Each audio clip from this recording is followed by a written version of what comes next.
பல ஆண்டுகளுக்கு முன்பு பச்சை மலைகள் சூழ்ந்த அமைதியான ஒரு பள்ளத்தாக்கின் நடுவில் வெள்ளி ஏரி என்று அழைக்கப்பட்ட ஒரு அழகான ஏரி இருந்தது. பகலில் அது சூரிய ஒளியில் வைரம் போல் மின்னியது. இரவில் முழு நிலவு உதித்தால் அதன் நீர் வெள்ளித் திரவம் போல ஒளிர்ந்து வானத்தின் அழகை தன்னுள் பிரதிபலித்தது. அந்த ஏரிக்கரையில் பல தலைமுறைகளாக வாழ்ந்து வந்த ஒரு முயல் குடியிருப்பு இருந்தது. மென்மையான புல்வெளியில் அவர்கள் தங்கள் குழிகளை தோண்டி வசித்தன. காலை நேரங்களில் குட்டி முயல்கள் பாய்ந்து விளையாடின. மாலை நேரங்களில் முயல்கள் அனைவரும் ஏரிக்கரையில் கூடி வானம் நிறம் மாறுவதைக் கண்டு மகிழ்ந்தன. அந்த குடியிருப்பின் அரசன் அறிவன். அவன் உடலில் வலிமை அதிகமில்லை, ஓட்டத்தில் வேகமும் இல்லை. ஆனால் அவனிடம் இருந்தது அறிவும் கருணையும். சிறிய உயில்களை காப்பதே உண்மையான வலிமை என்று அவன் எப்போதும் சொல்லுவான். பல ஆண்டுகள் அவர்கள் அமைதியாக வாழ்ந்தன. ஆனால் ஒரு நாள் மழை பொழிவு நின்றுவிட்டது. மேகங்கள் வானத்தில் மிதந்தன, ஆனால் ஒரு துளி நீரும் விழவில்லை. ஓடைகள் வற்றிவிட்டன, குளங்கள் உலர்ந்தன, நிலம் பிளந்து வெடித்தது.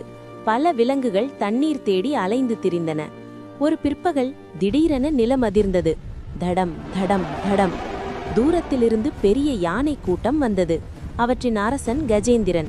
உயரமான உடல் மற்றும் நீண்ட தந்தங்கள் கொண்டதாக இருந்தது, ஆனால் சோர்வாக இருந்தது. அவைகளின் பழைய நீர்நிலைகள் அனைத்தும் வற்றிப் போயிருந்ததால் வெள்ளி ஏரிதான் அவைகளுக்கு மீதமிருந்த ஒரே நம்பிக்கையாக இருந்தது. அவைகள் ஏரியை கண்டதும் மகிழ்ச்சியில் விரைந்து ஓடின. பெரிய கால்கள் மண்ணை அதிர செய்தன. நீர் சிதறியது. ஆனால் அந்த அவசரத்தில் புல்வெளிக்குள் மறைந்திருந்த சிறிய முயல் குழிகளை அவைகள் கவனிக்கவில்லை. பெரிய கால்கள் சில குழிகளை மிதித்தன. குட்டி முயல்கள் பயத்தில் குதித்தன. சில முயல்கள் காயமடைந்தன. யானைகள் திட்டமிட்டு செய்யவில்லை, ஆனால் அவைகளின் உடல் அளவு ஆபத்தாக இருந்தது. அந்த மாலை முயல்கள் அனைவரும் அரசன் அறிவனைச் சுற்றி கூடின. இப்படி இருந்தால் நாங்கள் வாழ முடியாது என்றது ஒரு தாய் முயல். எங்கள் வீடுகள் அழிகின்றன என்றது மற்றொரு முயல். அறிவன் அமைதியாக கேட்டுக்கொண்டிருந்தான். அவன் மனம் கனந்தது.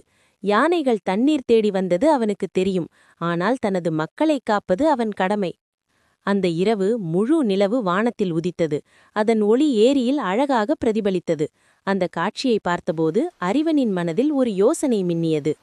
அடுத்த நாள் காலை யானைகள் ஏரிக்குச் செல்லும் பாதையில் ஒரு உயர்ந்த கல்லின் மீது அறிவன் நின்றான். கஜேந்திரன் அருகே வந்தபோது அறிவன் தைரியமாக கூவினான்.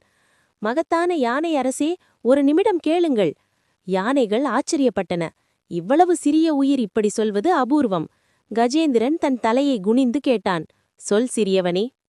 அறிவன் நிமிர்ந்து நின்றான். நான் நிலா ஆவியின் தூதன். இந்த வெள்ளி ஏரியை நிலா காப்பாற்றுகிறது. உங்கள் கூட்டம் இங்கு வந்ததிலிருந்து எங்கள் மக்கள் காயமடைந்துள்ளனர். அதை நிலா இதை கவனித்துள்ளது. யானைகள் ஒன்றுக்கொன்று பார்த்து கொண்டன. நாங்கள் தீங்கு செய்ய விரும்பவில்லை என்றான் கஜேந்திரன்.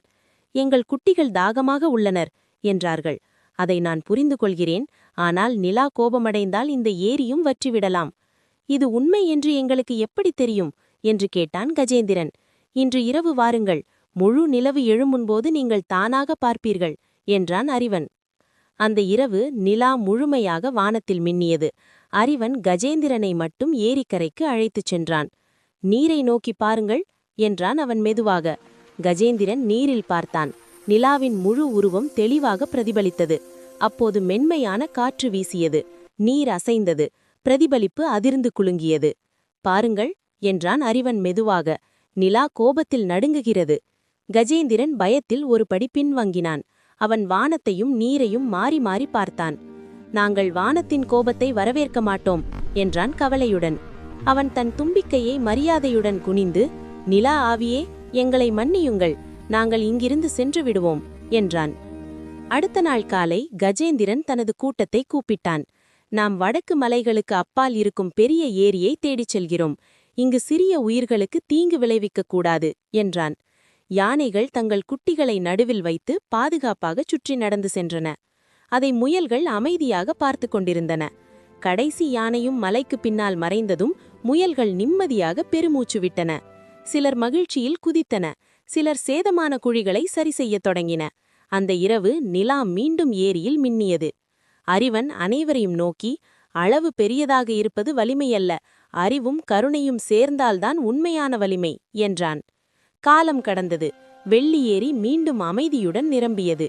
தொலைவில் கஜேந்திரன் தனது கூட்டத்துடன் ஒரு பெரிய பள்ளத்தாக்கில் புதிய நீர்நிலையை கண்டுபிடித்தான். அங்கு அவர்களின் கூட்டமும் பாதுகாப்பாக இருந்தது. 2 ராஜ்யங்களும் நன்றாக வாழ்ந்தன, ஒன்று அறிவால், மற்றொன்று புரிதலால். முழு நிலவு ஏரியில் பிரதிபலிக்கும் போதெல்லாம் குட்டி முயல்கள் கேட்டன, நிலா நம்மை காப்பாற்றுகிறதா? அறிவன் சிரித்தான். நாம் ஒருவரை ஒருவர் காப்பாற்றும்போது நிலா எப்போதும் நம்மோடு இருக்கும் என்றான். அந்த வெள்ளி ஒளியின் கீழ் அமைதி நீடித்தது, வலிமையல்ல, அறிவால்.